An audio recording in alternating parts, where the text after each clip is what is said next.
Ya, Assalamualaikum warahmatullahi wabarakatuh. Berjumpa lagi dengan Apologet Islam Indonesia ya. Dan di kesempatan kali ini kita akan membahas Nora Aritonang, seorang mualaf yang sedang viral teman-teman. Bahkan bisa dibilang ya, Nora Aritonang ini menjadi mualaf yang paling dibenci oleh Polycarpus dan laskar-laskarnya sepanjang 2024 ini.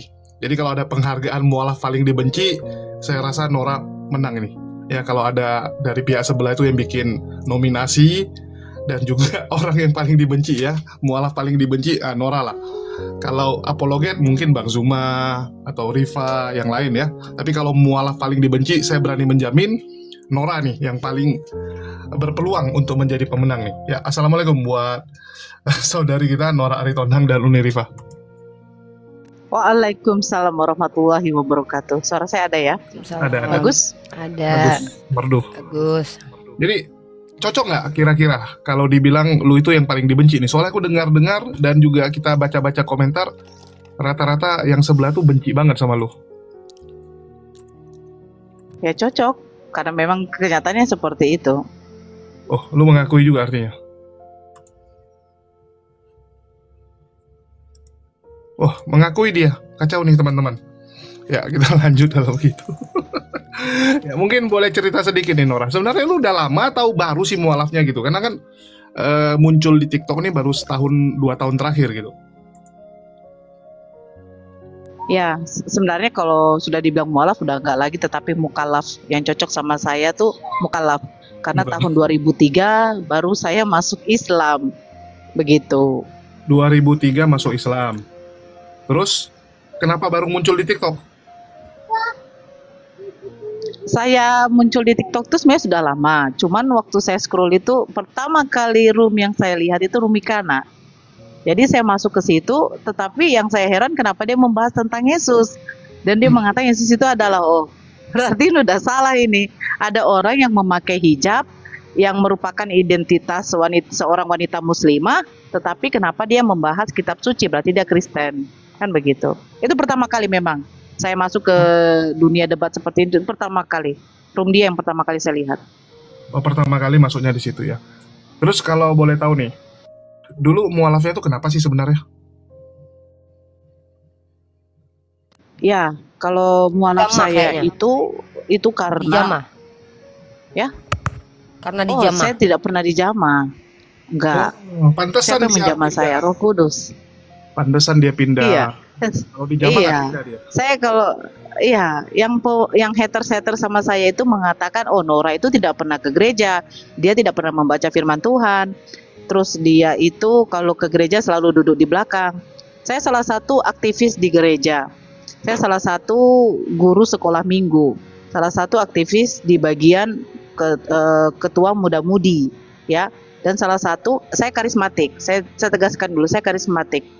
Saya salah satu kalau misalnya ketika hari Minggu saya lah membuat susunan acara untuk kebaktian. Jadi kalau dikatakan oh Nora tuh jarang ke gereja, ya itu terserah kamu, itu penilaian kamu.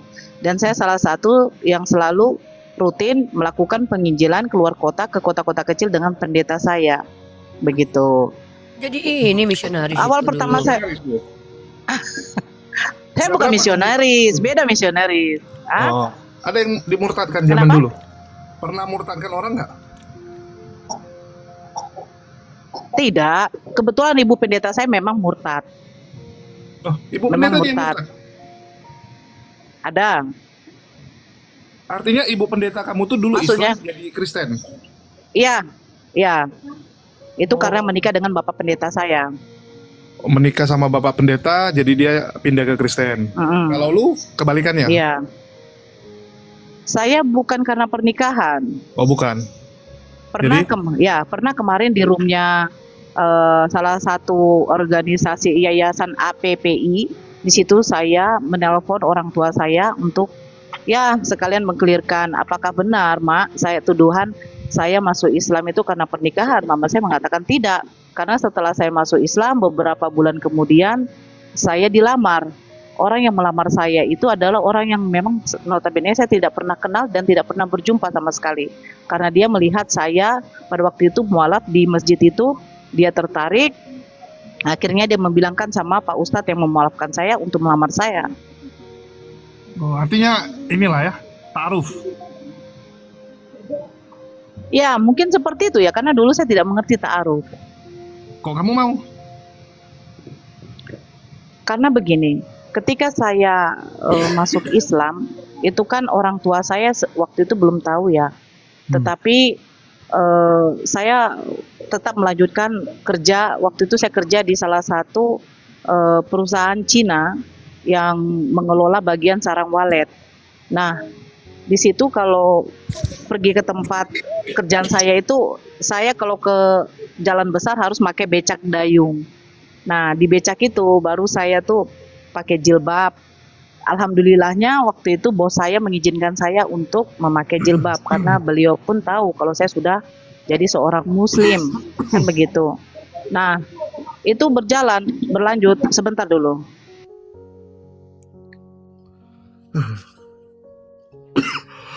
Nah, itu berlanjut sampai beberapa bulan, baru ketahuan saya masuk Islam itu karena tante saya itu melihat saya memakai jilbab, ditelepon sama bapak saya dari kantor. Nah, langsung dijemput bapak saya dari tempat kerja. Ya tahulah, kita dipukul. Terus lemari, ya dipukul lah. Dipukul lah. Dipukul. 20 tahun. Wah, 20 tahun. Saya ditempelin loh, pakai sepatunya itu. Pak, woi sakit kali. Bayangkan sepatu kerja dia tuh yang, aduh parah itu. Tapi itu udahlah. Dengan tempeleng itu bapak saya akhirnya juga syahadat ya kan. Waduh, Nah, luar biasa. waktu itu ya memang akhirnya ya di sidang saya di rumah. Kapan kau mulai masuk Islam? Saya menceritakan. Bapak saya di situ ya, mama saya cuma taunya menangis. Kalau bapak saya asik marah aja terus. Lemari dibongkar. Karena pada waktu saya masuk Islam itu masjid ada yang menghadiahkan saya apa? Mukena dengan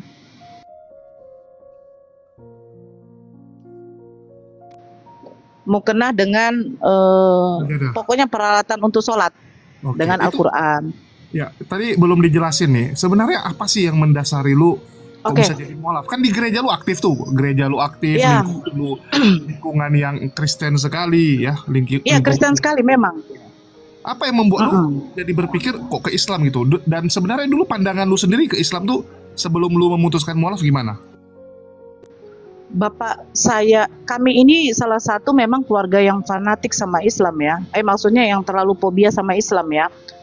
Selalu mengatakan bahwa Islam itu teroris. Terus bahwa Islam, pokoknya kalau melihat Islam itu selalu dibilang Taliban. Seperti itulah. Islam itu ajaran yang tidak beres.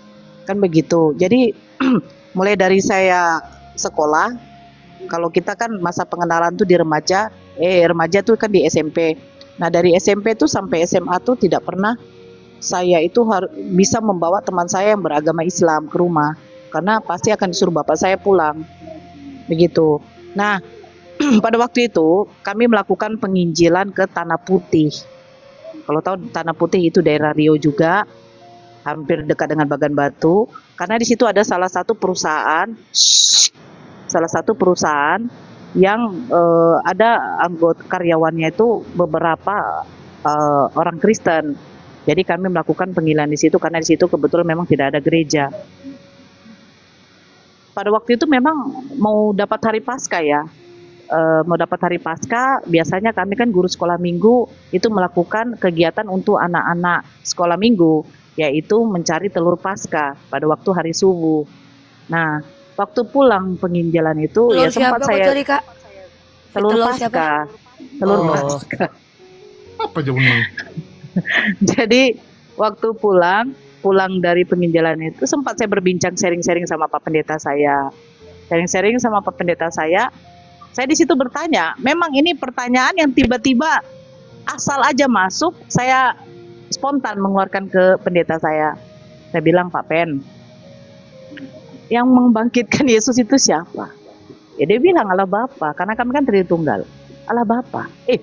Di situ akibat pertanyaan itu aja, ini sudah langsung, udah error. Saya orangnya terlalu kritis. terlalu kritis dengan segala sesuatu pembicaraan orang. Saya kritis. Di situ ketika dia mengatakan yang membangkitkan Yesus itu adalah Allah Bapa. Karena kan selalu kami di doktrin itu Yesus itu bangkit, Yesus bangkit.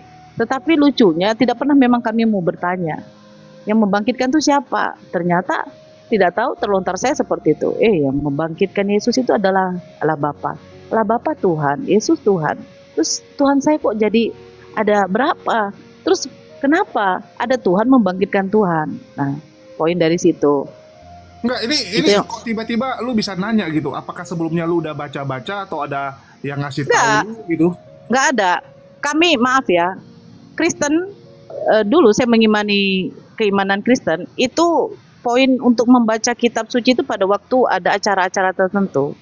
Ataupun ya kalau kita mau, itu pun yang kita mau tuh bukan soal tentang siapa yang membangkitkan, bagaimana, pokoknya intinya bagaimana Yesus itu mengajarkan kasih dengan penebusan dosa. Adik, penebusan dosa itu. Jadi kalau khusus untuk kayak kita membaca Al-Quran ya kan, tidak seperti itu. Gitu. Nah, jadi setelah itu ya, berapa hari kemudian itu memang pertanyaan itu dengan jawaban itu menghantui. Itu yang membuat memang betul-betul gelisah, tidak enak atau bagaimana kan.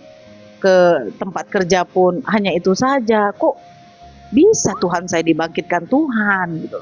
Jadi Iya, apa kuasa Yesus gitu. tapi kan yang membangkitkan Tuhan kalian juga gitu. Yang penting jangan Tuhan orang lain gitu. Kalau Tuhan orang lain yang kacau. Iya, tapi bukankah Tuhan itu harus satu? Kan begitu. Eh, Kalau misalnya Bapa adalah Tuhan, Yesus Tuhan, jadi berapa Tuhan saya? Iya. Kan begitu. Oke. Nah, Terus kok bisa Islam gitu? Kok nggak Hindu, nggak Buddha, nggak jadi ateis Oke. gitu? Kebetulan di dekat perusahaan tempat saya kerja itu ada memang tempat, dia bukan perusahaan ya, tapi salah satu seperti CV. Nah, itu di sebelahnya ada teman saya, dia memang seorang wanita Muslim. Nah, kebetulan memang saya main di tempat kosnya. Saya cerita-cerita. Memang tujuan saya itu ke situ ya, cuma menanya itu. Saya cuma nanya. Saya sebenarnya jujur ya, kami tidak tahu isi Al-Quran itu, tidak tahu. Yesus atau Nabi Isa itu kami tidak tahu. Bagaimana cerita Nabi Isa yang di dalam Al-Quran sama sekali tidak tahu. Semenjak masuk Islam baru saya tahu bahwa Nabi Isa itu tidak disalibkan, gitu. Nah, saya bertanya sama teman saya, ada nggak cerita tentang ini? Saya bercerita begitu sama beliau. Dia bilang, oh kalau di Al-Quran kami Nabi Isa itu tidak disalibkan. Saya kaget di situ. Ada juga ya cerita Yesus di Al-Quran kalian? Ada, tapi kami sebutnya Nabi Isa. Oh, itu kenapa tidak disalib? Ya, tidak mungkinlah disalib. Itu kan utusan Allah katanya. Berarti kan Allah memuliakan setiap utusannya. Nah, di situlah sedikit agak memang penguat lah. Loh, kenapa Tuhannya Islam memuliakan utusannya sama seperti sama seperti Muhammad kan kayak gitu, Nabi Muhammad. Kenapa di dalam Kristen Yesus saya itu harus mati? Nah, tapi ujung-ujungnya saya harus mengimani Yesus mati untuk menebus dosa saya. Nah, jadi itu tidak dilanjutkan lagi. Tapi kalau mulai aktivitas di gereja udah mulai agak saya kurangi. Karena memang saya merasa ya udah kayak 30% itu sudah diambil begitu loh. Jadi sisa 80% keimanan saya di Kristen, tidak 100 lagi. 70 ya. Jadi Ya. udah istilahnya ada keraguan lah. Ya, ada keraguan. Oke. Nah, setelah itu hari kebangkitan Yesus itu kami mengadakan suatu kayak kunjungan lagi. Nah, kunjungan lagi itu memang saya sudah tidak datang lagi. Biasanya saya dipanggil sama Pak Pendetanya. Pak Pendetanya udah mulai agak kenapa ini si Nora tidak apa lagi gitu. Akhirnya diceritalah sama orang tua. Orang tua tanya, kenapa sih tidak apalagi aktif lagi? Saya bilang saya capek karena banyak kerjaan di tempat kerja gitu. Di situ orang tua percaya saja. Tapi setelah itu saya pergi lagi ke tempat kawan saya ini. Nah, hari Minggu karena hari libur, tapi saya tetap kerja. Saya izin waktu itu sama bos saya. Alasan ada acara begitu. Saya pergi ke tempat kerja, tempat kos teman saya. Disitulah saya bercerita banyak. Dia pemaparannya bagus. Pemaparannya tuh begini. Kami umat Muslim itu punya kitab Al-Quran katanya. Bahasanya bahasa Arab. Sementara kalau kitab kamu Alkitab, kan dulu kami nggak tahu Bible tuh. Alkitab itu menggunakan bahasa apa kata dia? Bahasa Indonesia, saya bilang. Loh, bahasa aslinya bahasa apa? Loh, saya situ terdiam karena memang minim kali tidak tahu. Ya, Tidak tahu bahasa Yunani, bahasa Ibrani nggak paham itu. Ya. Yang tahu Eli lama sabatani, Eli ini dari bahasa apa kan gitu ya kan? Nah itu. Nah dari situ akhirnya saya berpikir, ya kenapa Tuhan itu harus mati katanya? Memang betul pemaparan teman saya itu betul pas sekali. Allah kami itu tidak perlu mati. Allah kami itu ngapain datang ke dunia? Karena Allah kami itu maha pengampun ketika makhluknya berbuat salah atau berbuat dosa katanya. Loh, iya ya. Berarti poin dosa ini lebih penting di dalam kekristenan daripada kalau di Islam kan amal ibadah harus dikumpulkan. Itu salah satu nanti poin untuk masuk kita ke dalam surga. Tetapi di dalam Kristen ini tidak. Dosa itu lebih penting. Kenapa dosa lebih penting? Ya karena Tuhan datang hanya untuk menebus dosa. Dosa itu lebih penting gitu. Nah, dari situ ya udah, akhirnya saya memutuskan. Saya sudah buat suatu rencana bagaimana saya tidak masuk kerja. Saya pergi ke suatu tempat yang masjidnya, maaf ya kalau ada ganggu sedikit anak-anak, itu makanya saya malas kalau siang nih, tapi nggak apa-apa ya. Saya pergi ke suatu tempat yang masjidnya jauh dari rumah itu 2 kali naik oplet. Kalau Medan bilang mikrolet, ya kan? 2 kali naik oplet. Di situ saya nyampe-nya tuh kalau nggak salah itu siang, mau juhur. Saya duduk di situ, di depan masjid itu, tapi bukan pas di masjidnya ya, karena di depan masjid itu ada rumah yang ada pohon rindangnya. Saya duduk di situ, saya tunggu sampai selesai sholat zuhur. Baru terakhir saya lihat ada bapak-bapak yang mengunci pintu masjid. Karena saya agak malu menanyakannya. Kebetulan memang sholat zuhurnya agak-agak sepi gitu. Kecilkan. Adip, Aris kecilkan. Kalau nggak bisa kecilkan, matikan. Nah, terus saya tanya sama bapak itu. Saya bilang ini, Pak, ya di sini bisa nggak di sini bisa nggak masukkan orang Islam? Kan waktu itu nggak tahu artinya mualaf. Oh, bisa deh, bisa. Siapa yang mau masuk Islam? Saya, Masya Allah. Akhirnya saya dibawa ke rumah beliau, karena di situ istri beliau adalah seorang ustazah, pemimpin, maksudnya ketua dari perwiritan di kampung itu. Akhirnya dia tanya memang sudah mantap, tidak ada paksaan, tidak ada bagaimana kalau keluarga tahu, ya saya bilang saya sudah tidak mikirkan itu gitu loh. Karena kawan saya itu bercerita begini,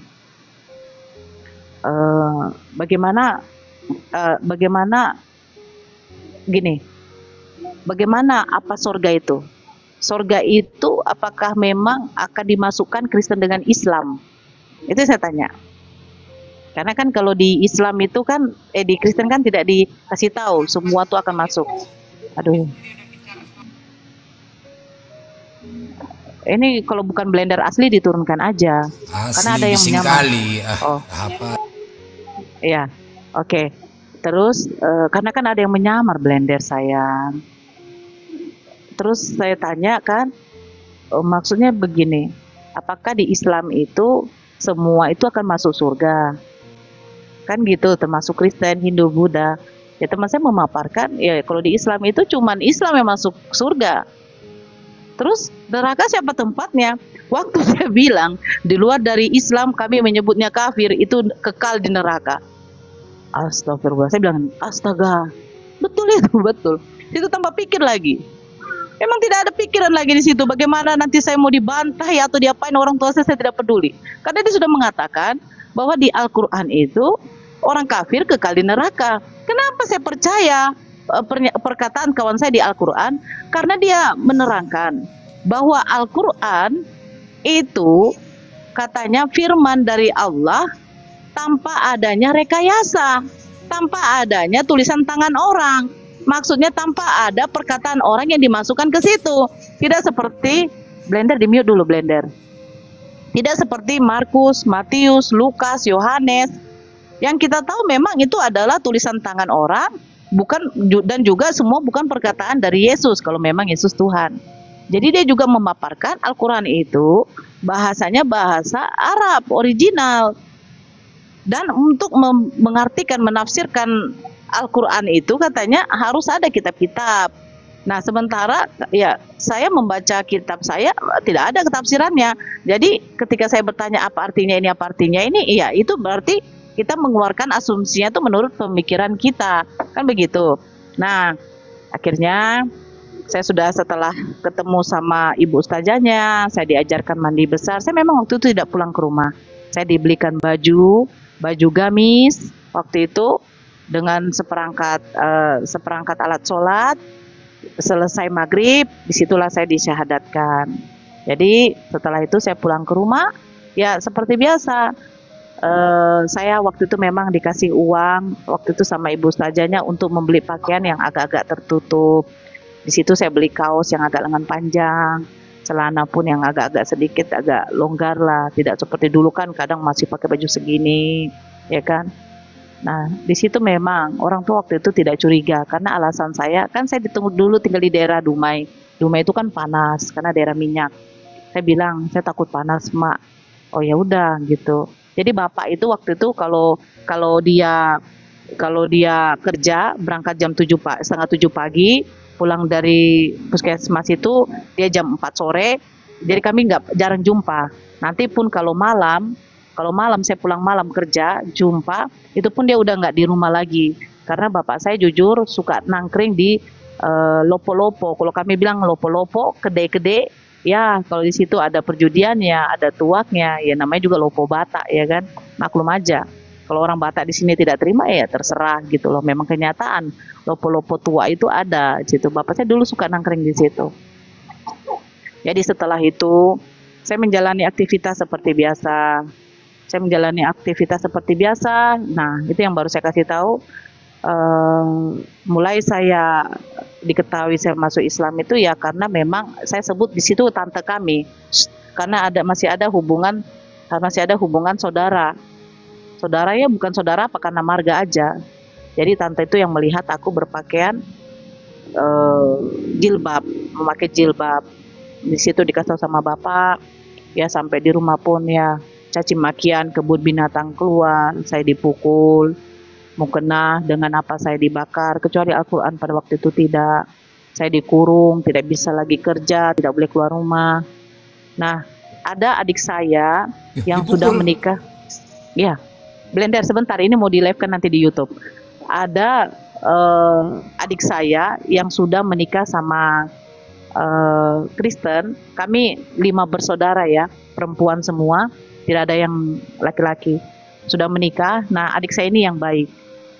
Dia karena tahu saya sudah masuk Islam, walaupun dia sedih kenapa saya harus masuk Islam, kenapa saya meninggalkan Yesus, tetapi dialah yang membantu saya untuk memberikan saya makanan halal.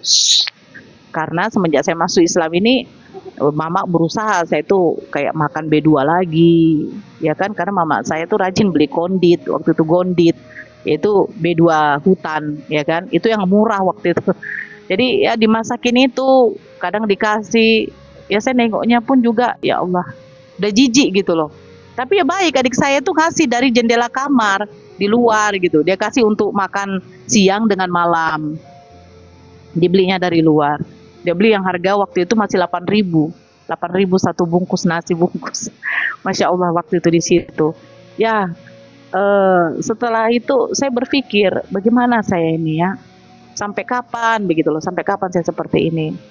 Saya belajar sholat pun, ya buku tuntunan panduan sholat itu sempat saya simpan, tidak diketahui sama bapak dengan mama. Saya masih belajar buku panduan sholat. Saya waktu itu sholat itu, saya akhirnya ngambil apa mama ya, spraynya. Spraynya saya pakai jadikan mukena dengan sarung, spraynya itu saya pakai itu, Masya Allah waktu itu. Memang ngeri kali waktu itu perjuangan tuh ya. Cuman saya sempat putus asa saya begini, ya Allah sampai kapan saya begini, kan begitu. Ya karena nggak mungkin adik saya itu bisa menanggung saya terus gitu. Sementara uang hasil kerja saya itu ya sudah diambil bapak gitu.